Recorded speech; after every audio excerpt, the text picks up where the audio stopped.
আমন্ত্রণ জানাচ্ছি কালবেলা লিড নিউজে। সাথে আছি আমি আফরোজা দিবা। আমাদের আজকের লিড নিউজের শিরোনাম, আই হ্যাভ আ প্ল্যান। সব জল্পনা কল্পনার অবসান ঘটিয়ে বীরের বেশে বাংলাদেশে ফিরেছেন বিএনপির ভারপ্রাপ্ত চেয়ারম্যান তারেক রহমান। দেশে ফিরে লাখ লাখ মানুষের উপস্থিতিতে ঢাকার পূর্বাঞ্চলে জুলাই ৩৬ এক্সপ্রেসওয়েতে আয়োজিত ঐতিহাসিক গণসংবর্ধনা মঞ্চে সংক্ষিপ্ত বক্তব্যে তিনি নিরাপদ বাংলাদেশ গড়ার প্রত্যয় ব্যক্ত করেন। বক্তব্যের শুরুতেই তারেক রহমান বলেছেন, প্রিয় বাংলাদেশ, সবাই মিলে একটি নিরাপদ দেশ গড়ার সময় এসেছে। এরপর যুক্তরাষ্ট্রের বর্ণবাদ বিরোধী নেতা মার্টিন লুথারের বক্তব্যের সঙ্গে মিলিয়ে তিনি বলেন, I have a plan for the people of my country. সোনামণিকে নিয়ে আমি থাকি চিন্তামুক্ত, কারণ আমি ব্যবহার করি এসএমসি স্মাইল বেবি ডায়পার। 15 মিনিটের বক্তৃতা শেষ করে নেতাকর্মীদের উদ্দেশ্যে হাত নেড়ে স্বাগত জানিয়ে আবারও মাইকের কাছে ফিরে গিয়ে নিজের পরিকল্পনার কথা মনে করিয়ে দেন তারেক রহমান। এ সময় তিনি বলেন, মনে রাখবেন, we have a plan for the people and for the country. ইনশাআল্লাহ আমরা সেই প্ল্যান বাস্তবায়ন করব। যুক্তরাজ্যে প্রায় 1.5 যুগের নির্বাসন জীবন কাটিয়ে গতকাল বৃহস্পতিবার বেলা 11টা 43 বিমান বাংলাদেশ এয়ারলাইন্সের একটি ফ্লাইটে ঢাকার হযরত শাহজালাল বিমানবন্দরে নামেন তারেক রহমান। তার সঙ্গে ছিলেন স্ত্রী ডাক্তার জুবাইদা রহমান, মেয়ে ব্যারিস্টার জাইমা রহমান, ছোট ভাই মরহুম আরাফাত রহমান কোকোর সহধর্মিণী সৈয়দা শর্মিলা রহমান এবং কোকোর 2 কন্যা সহ পরিবারের সদস্যরা। বিমানবন্দরে তাকে স্বাগত জানান বিএনপির মহাসচিব মির্জা ফখরুল ইসলাম আলমগীর সহ শীর্ষ নেতারা। এ সময় তারেক রহমানের শাশুড়ি সৈয়দা ইকবাল মান্দু বানু তার গলায় ফুলের মালা পরিয়ে দিয়ে বরণ করে নেন। প্রথমেই তারেক রহমান ফোনে কথা বলেন অন্তর্বর্তী সরকারের প্রধান উপদেষ্টা ডক্টর মোহাম্মদ ইউনূসের সঙ্গে। তিনি ভিআইপি গেট দিয়ে বের হওয়ার সময় বিএনপি নেতাদের সঙ্গে কোলাকুলি ও কুশল বিনিময় করেন। এরপর গাড়িতে ওঠার আগে নিজের জুতা খুলে প্রিয় মাতৃভূমি বাংলাদেশের মাটি স্পর্শ করেন। পরে বুলেটপ্রুফ জিপে না চড়ে সিনিয়র নেতাদের সঙ্গে নিয়ে বুলেটপ্রুফ বাসে উঠে গাড়ি বহর সহকারে রওনা হন পূর্বাঞ্চলের 300 ফিট সড়কের দিকে, যেখানে তারেক রহমানকে সংবর্ধনা দিতে সমাবেশের আয়োজন করা হয়। সংবর্ধনা মঞ্চে দেশবাসীকে ধন্যবাদ ও কৃতজ্ঞতা জানিয়ে বিএনপির ভারপ্রাপ্ত চেয়ারম্যান তারেক রহমান বলেন, উপস্থিত প্রিয় মুরব্বীবর্গ, জাতীয় নেতৃবৃন্দ এবং মিডিয়ার মাধ্যমে সমগ্র বাংলাদেশ থেকে যারা দেখছেন এ অনুষ্ঠান, প্রিয় ভাই বোনেরা, প্রিয় মা বোনেরা, আসসালামু আলাইকুম। আজ প্রথমেই আমি রাব্বুল আলামিনের দরবারে হাজারো লাখো কোটি শুকরিয়া জানাতে চাই। রাব্বুল আলামিনের অশেষ রহমতে আজ আমি আমার প্রিয় মাতৃভূমিতে ফিরে আসতে পেরেছি আপনাদের দোয়ায়, আপনাদের মাঝে। তারেক রহমান বলেন, প্রিয় ভাই বোনেরা, এই প্রিয় মাতৃভূমি 1971 সালে লাখো শহীদের রক্তের বিনিময়ে অর্জিত হয়েছিল। ঠিক একইভাবে 1975 সালের 7 নভেম্বর আধিপত্যবাদীদের হাত থেকে রক্ষার জন্য সেদিন সিপাহী জনতার বিপ্লবের মাধ্যমে আধিপত্যবাদের হাত থেকে দেশকে রক্ষা করা হয়েছিল। একইভাবে পরে 90-এ স্বৈরাচারের বিরুদ্ধে এদেশের জনগণ, এদেশের খেটে খাওয়া মানুষ তাদের গণতান্ত্রিক অধিকারকে ছিনিয়ে এনেছিল। কিন্তু তারপরও ষড়যন্ত্রকারীদের ষড়যন্ত্র থেমে থাকেনি। আমরা তারপর দেখেছি 2024 সাল 71 সালে এদেশের মানুষ যেমন স্বাধীনতা অর্জন করেছিল। 2024 সালের 5 আগস্ট এদেশের ছাত্র জনতা সহ সর্বস্তরের মানুষ, কৃষক, শ্রমিক, গৃহবধূ, নারী, পুরুষ, মাদ্রাসার ছাত্র সহ দল মত নির্বিশেষে সব শ্রেণী পেশার মানুষ সেদিন এদেশের স্বাধীনতা এবং সার্বভৌমত্বকে রক্ষা করেছিল। সবাই মিলে দেশ গড়ার সময় এসেছে উল্লেখ করে তিনি বলেন, আজ বাংলাদেশের মানুষ কথা বলার অধিকার ও গণতান্ত্রিক অধিকার ফিরে পেতে চায়। বাংলাদেশের মানুষ চায় তারা তাদের যোগ্যতা অনুযায়ী ন্যায্য অধিকার পাবে। আজ আমাদের সময় এসেছে সবাই মিলে দেশ গড়ার। এই দেশে যেমন পাহাড়ের মানুষ আছে, এই দেশে একইভাবে সমতলেরও মানুষ আছে। এই দেশে মুসলমান, বৌদ্ধ, খ্রিস্টান, হিন্দু সহ বিভিন্ন ধর্মের মানুষ বসবাস করে।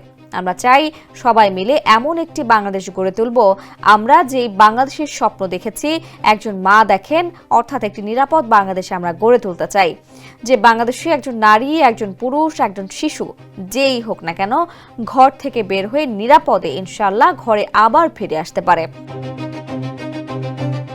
তারেক রহমান বলেন, এই দেশের জনসংখ্যার অর্ধেক নারী, 4 কোটিরও বেশি তরুণ প্রজন্মের সদস্য, 5 কোটির মতো শিশু, 40 লাখের মতো প্রতিবন্ধী মানুষ এবং কয়েক কোটি কৃষক শ্রমিক রয়েছেন। এসব মানুষের একটি প্রত্যাশা আছে এই রাষ্ট্রের কাছে, এই মানুষগুলোর একটি আকাঙ্ক্ষা আছে এই দেশের কাছে। আমরা সবাই যদি ঐক্যবদ্ধ হই, সবাই প্রতিজ্ঞাবদ্ধ হই, তাহলে আমরা এই কোটি মানুষের সেই প্রত্যাশাগুলো পূরণ করতে পারি ইনশাআল্লাহ। তিনি বলেন, 71 সালে আমাদের শহীদরা নিজের জীবন উৎসর্গ করেছিলেন এরকম একটি বাংলাদেশ গঠনের জন্য। বিগত 15 বছর স্বৈরাচারের বিরুদ্ধে শত শত হাজারো গুম খুনের শিকার হয়েছে। শুধু রাজনৈতিক দলের সদস্য নয়, নিরীহ মানুষও প্রতিবাদ করতে গিয়ে অত্যাচার নির্যাতনের শিকার হয়েছে, জীবন দিয়েছে। আততায়ীর গুলিতে ইনকিলাব মঞ্চের মুখপাত্র শরীফ ওসমান বিন হাদির নিহতের কথা স্মরণ করে তারেক রহমান বলেন, কয়েকদিন আগেই বাংলাদেশের 24 আন্দোলনের সাহসী প্রজন্মের এক সাহসী সদস্য ওসমান হাদিকে হত্যা করা হয়েছে। ওসমান হাদি শহীদ হয়েছেন। প্রিয় ভাই বোনেরা, ওসমান হাদি চেয়েছিল এই দেশের মানুষের জন্য গণতন্ত্র প্রতিষ্ঠিত হোক, গণতান্ত্রিক অধিকার প্রতিষ্ঠিত হোক। এই দেশের মানুষ তাদের গণতান্ত্রিক এবং অর্থনৈতিক অধিকার ফিরে পাক। আজ 24 আন্দোলনে যারা শহীদ হয়েছেন, ওসমান হাদি সহ 71-এ যারা শহীদ হয়েছেন, বিগত স্বৈরাচারের সময় বিভিন্নভাবে খুন গুমের শিকার হয়েছেন, এই মানুষগুলোর রক্তের ঋণ যদি শোধ করতে হয়, আসুন আমরা আমাদের সেই প্রত্যাশিত বাংলাদেশ গড়ে তুলব, যেখানে আমরা সবাই মিলে কাজ করব, যেখানে আমরা সবাই মিলে আমাদের প্রত্যাশিত বাংলাদেশকে গড়ে তুলব। কোন দেশের নাম উচ্চারণ না করে তারেক রহমান বলেন, বিভিন্ন আধিপত্যবাদ শক্তির গুপ্তচররা বিভিন্নভাবে ষড়যন্ত্রে এখনো লিপ্ত রয়েছে। আমাদের ধৈর্যশীল হতে হবে, আমাদের ধৈর্য ধারণ করতে হবে। বিশেষ করে তরুণ প্রজন্মের যে সদস্যরা আছেন, আপনারা এই আগামী দিন দেশকে নেতৃত্ব দিবেন, দেশকে গড়ে তুলবেন। এই দায়িত্ব তরুণ প্রজন্মের সদস্যদের গ্রহণ করতে হবে, যেন এই দেশকে আমরা সুন্দরভাবে গড়ে তুলতে পারি। শক্ত ভিত্তির উপর, গণতান্ত্রিক ভিত্তি, শক্তিশালী অর্থনৈতিক ভিত্তির উপর যেন এই দেশকে আমরা গড়ে তুলতে পারি। শান্তি শৃঙ্খলা বজায় রাখতে গুরুত্ব দিয়ে বিএনপির ভারপ্রাপ্ত চেয়ারম্যান বলেন, আসুন আমরা যে ধর্মের মানুষ হই, আমরা যে শ্রেণীর মানুষ হই, আমরা যে রাজনৈতিক দলেরই সদস্য হই অথবা একজন নির্দলীয় ব্যক্তি হই, আমাদের নিশ্চিত করতে হবে যে যে কোনো মূল্যে আমাদের এই দেশের শান্তি শৃঙ্খলা ধরে রাখতে হবে, যে কোনো মূল্যে যে কোনো বিশৃঙ্খলাকে পরিত্যাগ করতে হবে, যে কোনো মূল্যে আমাদের নিশ্চিত করতে হবে যাতে মানুষ নিরাপদ থাকতে পারে। শিশু হোক, নারী হোক, পুরুষ হোক, যে কোনো বয়স, যে কোনো শ্রেণী, যে কোনো পেশা, যে কোনো ধর্মের মানুষ যেন নিরাপদ থাকে, এই হোক আমাদের চাওয়া। সমাবেত নেতাকর্মীদের উদ্দেশ্যে তারেক রহমান বলেন, প্রিয় ভাই বোনেরা, মার্টিন লুথার কিং এর নাম শুনেছেন তো আপনারা। মার্টিন লুথার কিং তার একটি বিখ্যাত ডায়লগ আছে, আই হ্যাভ আ ড্রিম। আজ এই বাংলাদেশের মাটিতে দাঁড়িয়ে আপনাদের সবার সামনে আমি বলতে চাই, বাংলাদেশ জাতীয়তাবাদী দলের একজন সদস্য হিসেবে আপনাদের সামনে আমি বলতে চাই, I have a plan for the people of my country, for my country. তিনি বলেন, আজ এই পরিকল্পনা দেশের মানুষের স্বার্থে, দেশের উন্নয়নের জন্য, দেশের মানুষের ভাগ্যের পরিবর্তনের জন্য। যদি সেই প্ল্যান, সেই কার্যক্রম, সেই পরিকল্পনাকে বাস্তবায়ন করতে হয়, এই জনসমুদ্রে যত মানুষ উপস্থিত আছেন, সারা বাংলাদেশে গণতন্ত্রের শক্তির যত মানুষ উপস্থিত আছেন, প্রত্যেক মানুষের সহযোগিতা আমার লাগবে। আপনারা আমাদের পাশে থাকলে ও সহযোগিতা করলে ইনশাআল্লাহ আই হ্যাভ আ প্ল্যান বাস্তবায়ন করতে সক্ষম হব। মঞ্চে এবং মঞ্চের বাইরে থাকা জাতীয় নেতাদের সঙ্গে নিয়ে জনগণের প্রত্যাশিত বাংলাদেশ করতে চাওয়ার কথা তুলে ধরে তারেক রহমান বলেন, যে কোনো মূল্যে আমাদের এই দেশের শান্তি শৃঙ্খলা রক্ষা করতে হবে, যে কোনো উস্কানির মুখে আমাদের ধীর শান্ত থাকতে হবে। আসুন আমরা আল্লাহ রাব্বুল আলামিনের দরবারে হাত তুলে প্রার্থনা করি, হে রাব্বুল আলামিন, হে একমাত্র মালিক, হে একমাত্র পরওয়ারদিগার, হে একমাত্র রহমত দানকারী, হে একমাত্র সাহায্যকারী, আজ আপনি যদি আমাদের রহমত দেন, তাহলে আমরা এদেশের মানুষ কঠোর পরিশ্রম করার মাধ্যমে আমাদের প্রত্যাশিত বাংলাদেশ গড়ে তুলতে পারবো। আজ যদি আল্লাহর রহমত এই দেশ এবং এই দেশের মানুষের পক্ষে থাকে, আল্লাহর সাহায্য, আল্লাহর দয়া এই দেশের মানুষের উপর থাকে, ইনশাআল্লাহ আমরা আমাদের প্রত্যাশিত বাংলাদেশ গড়ে তুলতে সক্ষম হব। মহানবী সাল্লাল্লাহু আলাইহি ওয়াসাল্লামের আদর্শে ন্যায়পরায়ণতার আলোকে রাষ্ট্র পরিচালনার প্রতিশ্রুতি দিয়ে বিএনপির ভারপ্রাপ্ত চেয়ারম্যান বলেন, আসুন আমরা সবাই মিলে প্রতিজ্ঞা করি যে ইনশাআল্লাহ আগামী দিনে দেশ পরিচালনার দায়িত্বে যারা আসবেন, আমরা সবাই নবী করিম সাল্লাল্লাহু আলাইহি ওয়াসাল্লামের যে ন্যায়পরায়ণতা, সেই ন্যায়পরায়ণতার আলোকে আমরা দেশ পরিচালনার সর্বোচ্চ চেষ্টা করব। মায়ের সুস্থতার জন্য দোয়া চেয়ে তিনি বলেন, আমার মা দেশনেত্রী খালেদা জিয়া একটি মানুষ, যে মানুষটি এই দেশের মাটি, এই দেশের মানুষকে নিজের জীবনের থেকেও বেশি ভালোবেসেছেন।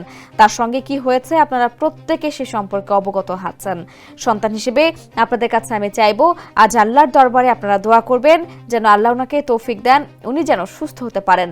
সন্তান হিসেবে আমার মন পড়ে আছে হাসপাতালের ঘরে, কিন্তু সেই মানুষটি যাদের জন্য জীবনকে উৎসর্গ করেছে সেই মানুষগুলোকে আমি ফেলে যেতে পারি না। হাসপাতালে যাওয়ার আগে আমি আপনাদের প্রতি কৃতজ্ঞতা প্রকাশের জন্যই এখানে দাঁড়িয়েছি। বক্তৃতার শেষ প্রান্তে নেতাকর্মীদের সঙ্গে তিনি স্লোগান ধরেন, আসুন প্রিয় ভাই বোনেরা, সবাই মিলে প্রতিজ্ঞাবদ্ধ হই, সবাই মিলে করব কাজ, গর্ব মোদের বাংলাদেশ। বিএনপির স্থায়ী কমিটির সদস্য সংবর্ধনা আয়োজন কমিটির আহ্বায়ক সালাউদ্দিন আহমেদের সভাপতিত্বে ও যুগ্ম মহাসচিব শহীদ উদ্দিন চৌধুরী অ্যানি এবং প্রচার সম্পাদক সুলতান সালাউদ্দিন টুকুর পরিচালনায় সংবর্ধনা মঞ্চে উপস্থিত ছিলেন বিএনপির মহাসচিব মির্জা ফখরুল ইসলাম আলমগীর, স্থায়ী কমিটির সদস্য doctor Khandakar Mosharraf Hossain, Mirza Abbas Gayeshwar Chandra Roy, doctor Abdul Moyeen Khan, Nazrul Islam Khan, Amir Khasru Mahmud Chowdhury, Selima Rahman, Iqbal Hasan Mahmud Tuku, Hafiz Uddin Ahmed, Bir Bikram, doctor AJM Zahid Hossain, senior যুগ্ম মহাসচিব রুহুল কবির রিজভী।